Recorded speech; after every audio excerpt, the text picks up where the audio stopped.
Hey folks, Scott Strode here, Post Play Media and Blue Chips Global, and I promised sometime soon I'm gonna get this background fixed to where it says Blue Chips Global instead of Blue Chips Nation. But anyway, wanted to kind of make sort of a funny video, but at the same time, kind of be serious at the same time. But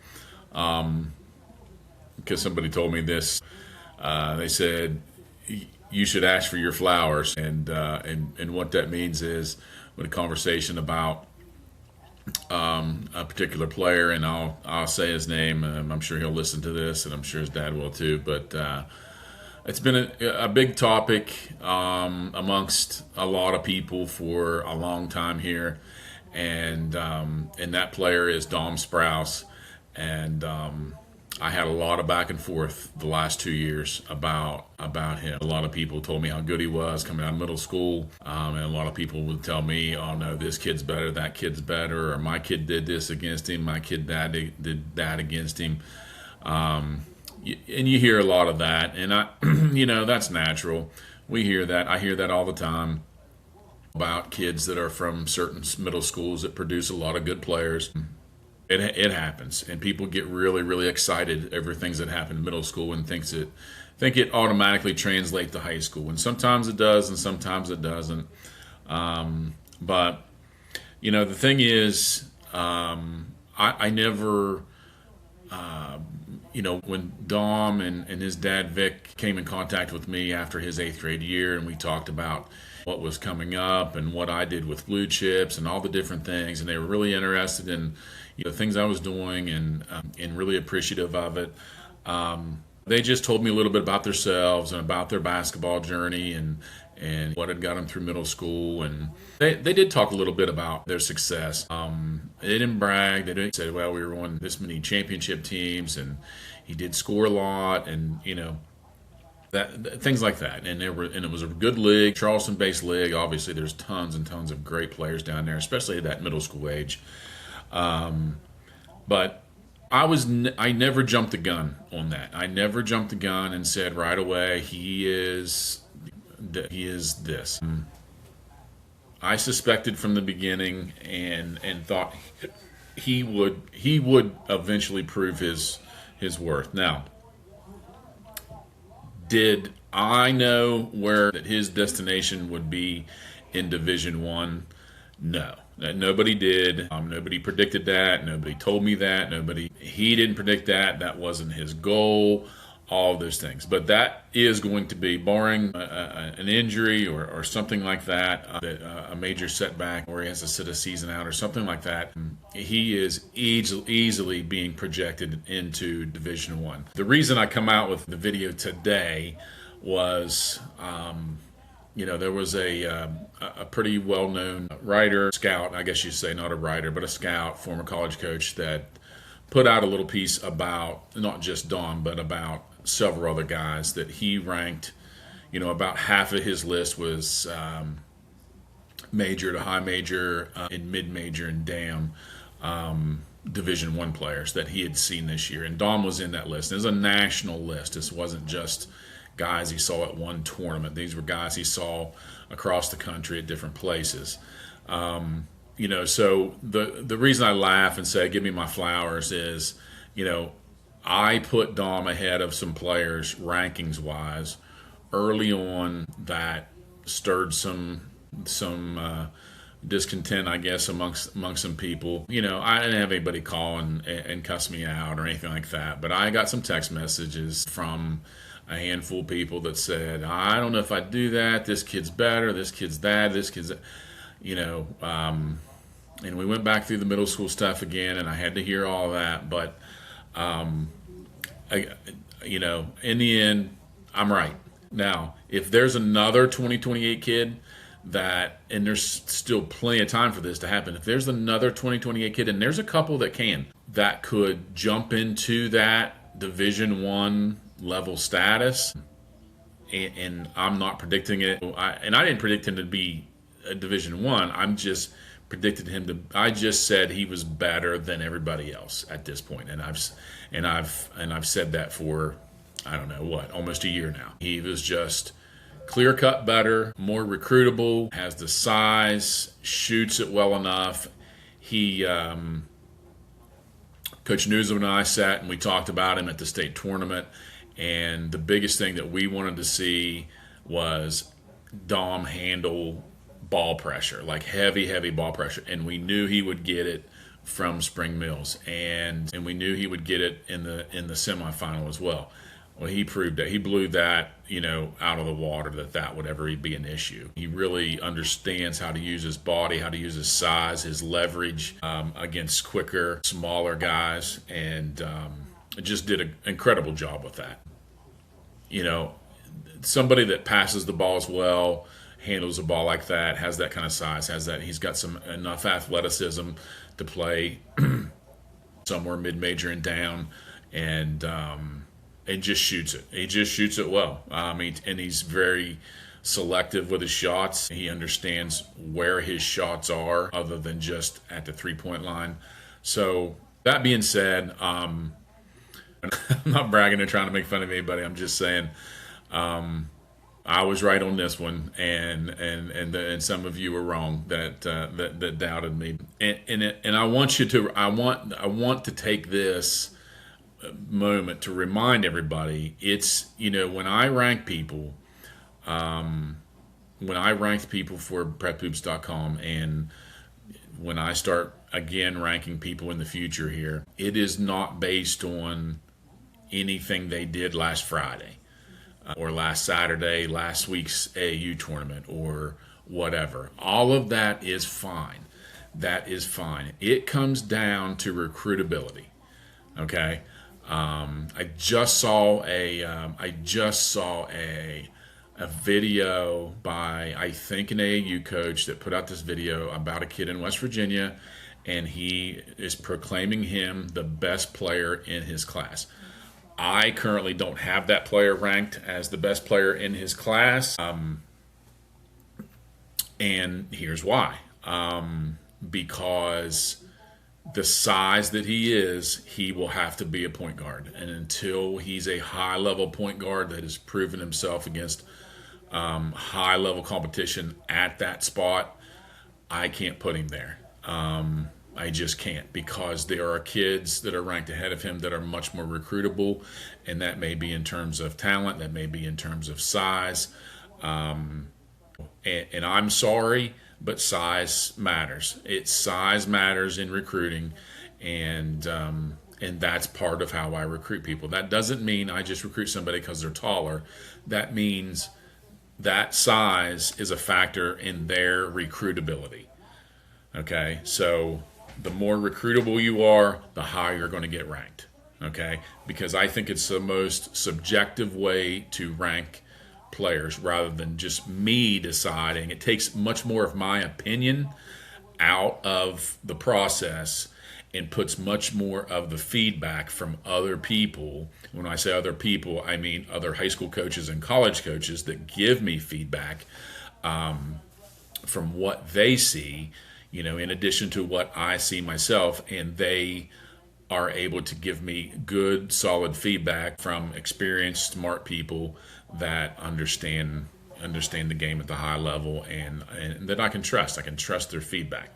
That's just how it is. That's if I do it any other way, I don't feel like I'm doing anybody a favor. It's a disservice if I do it any other way. If I just say, hey, you're the best player because you average 29 points a game during AAU season, I'm most likely probably filling that kid's head full of BS, making him believe something that's not true.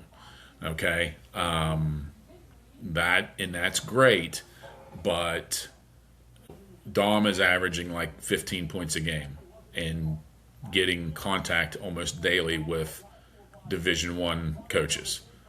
Okay, believe it or not, that's the truth. Because he's just more recruitable. He's just more recruitable, and people, you have to understand that.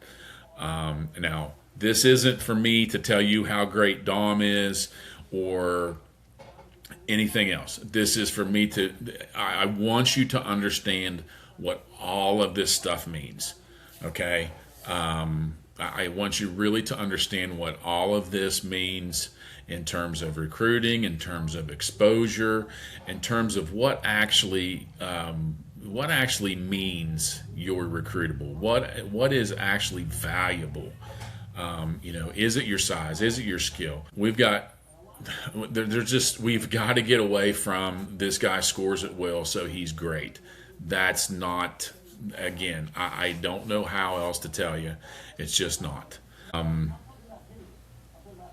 So again, like I said, I'm joking around about the "Give Me the Flowers" thing. He's a big one. I got right. It's hard to pick out somebody like that to project that, but I didn't do it on my own. I had my own. My own thoughts, my own evaluations of him, along with everybody else. And I also had, because there were already so many coaches that were interested, I also had feedback from, at that time, maybe not Division I coaches, maybe one or two, but Division II coaches and a lot of Division III coaches that had seen him play at an early age, and everybody was of the same opinion. Like he's the dude.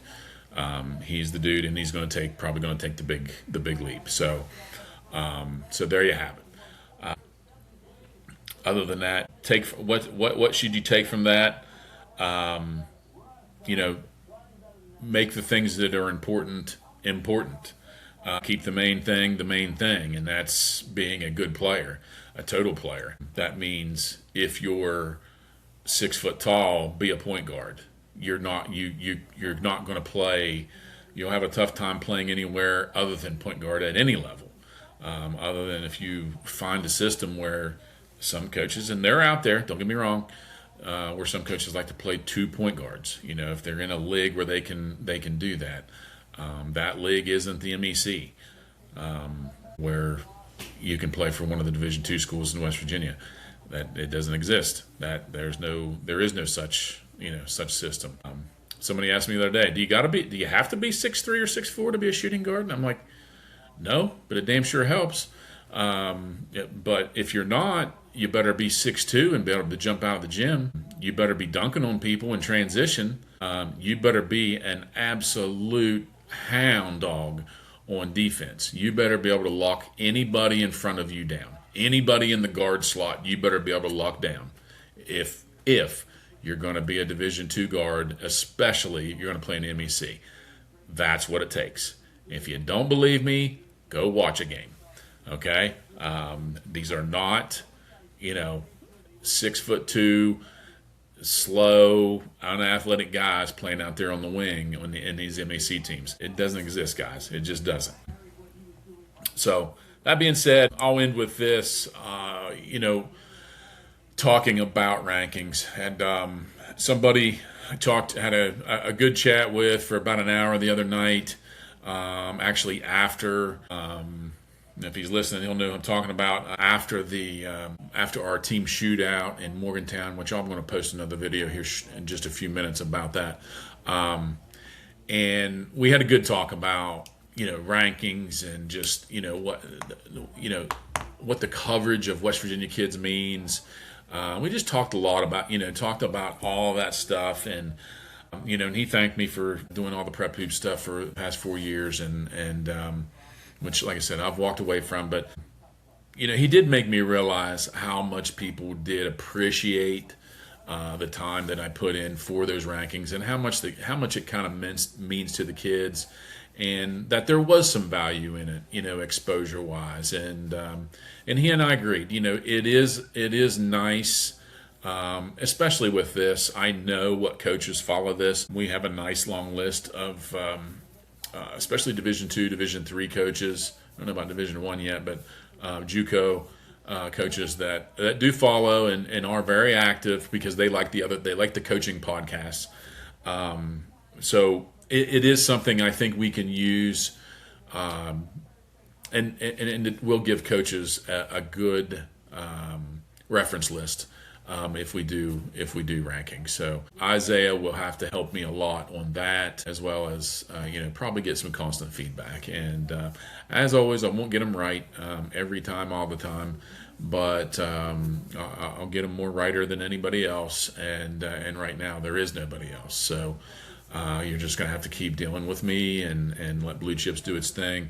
Luckily we've got some, we've got more events that we can draw some views and some evaluation from.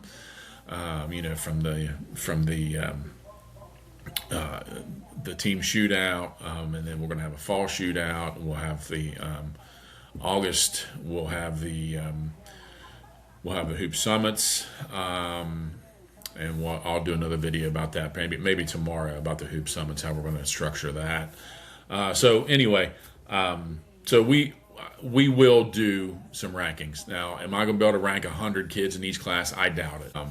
25 probably easily, maybe get to 50, but just understand the time constraints that we all have, and we're just not going to be able to rank everybody. So if your kid was 67th in the class of whatever, and you don't see his name on our website right away, and it's fine to contact me and tell me, and I'll put him on a waiting list, or on some sort of a extra list of just kids that I need to look at too.